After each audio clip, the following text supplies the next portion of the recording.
Sejak kecil, aku selalu menjadi anak yang dianggap beban oleh keluargaku.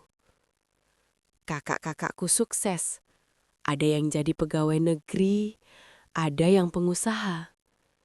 Sementara aku, lulusan biasa, belum punya pekerjaan tetap, dan masih mencoba mencari arah hidup. Setiap hari, aku hanya mendengar kata-kata yang sama. Kamu itu sudah dewasa, tapi masih menyusahkan. Apa gunanya sekolah kalau ujung-ujungnya menganggur? Awalnya, aku mencoba bertahan. Aku melamar pekerjaan kemana-mana, tapi selalu gagal. Setiap kegagalan justru dijadikan alasan keluargaku untuk semakin merendahkanku. Hingga suatu malam, di depan meja makan, ibu berkata dengan suara dingin, "Mulai besok, kamu tidak usah tinggal di sini lagi." Kalimat itu menghancurkan hatiku. Aku benar-benar dibuang, tanpa uang, tanpa tujuan, hanya membawa tas kecil berisi pakaian. Aku tinggal menumpang di rumah teman, bekerja serabutan, menjaga toko, membersihkan kafe, apapun yang bisa membuatku makan hari itu. Di saat paling lelah dan putus asa itulah, aku bertemu Arga. Dia adalah pelanggan tetap di kafe tempatku bekerja. Penampilannya sederhana, sopan, dan tidak pernah merendahkanku.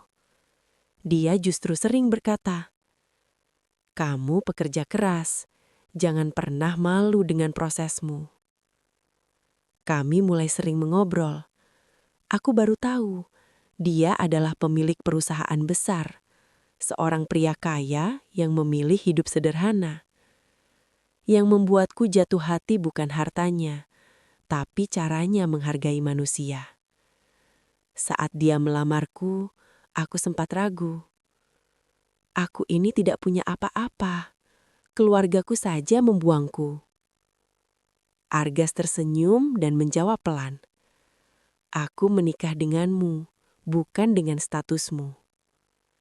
Kami menikah sederhana, tanpa kehadiran keluargaku. Aku menangis, bukan karena sedih, tapi karena akhirnya ada seseorang yang memilihku tanpa syarat. Beberapa tahun kemudian, hidupku berubah. Aku membantu usaha Arga, belajar banyak hal, dan perlahan berdiri sejajar dengannya.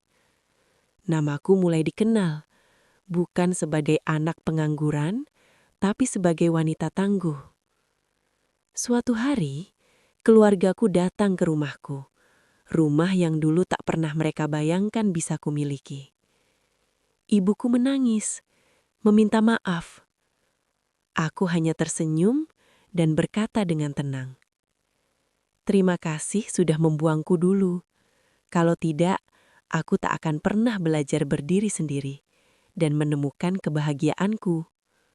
Bukan balas dendam yang kupilih, tapi ketenangan.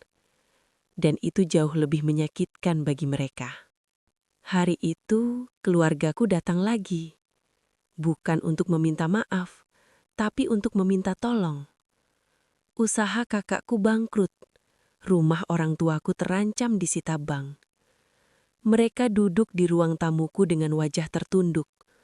Tempat yang dulu tak pernah mereka izinkan aku duduki sebagai anak gagal. Ibuku berkata lirih, "Kamu sekarang sudah menikah dengan orang kaya. Tolong bantu keluarga." Aku menatap mereka satu persatu.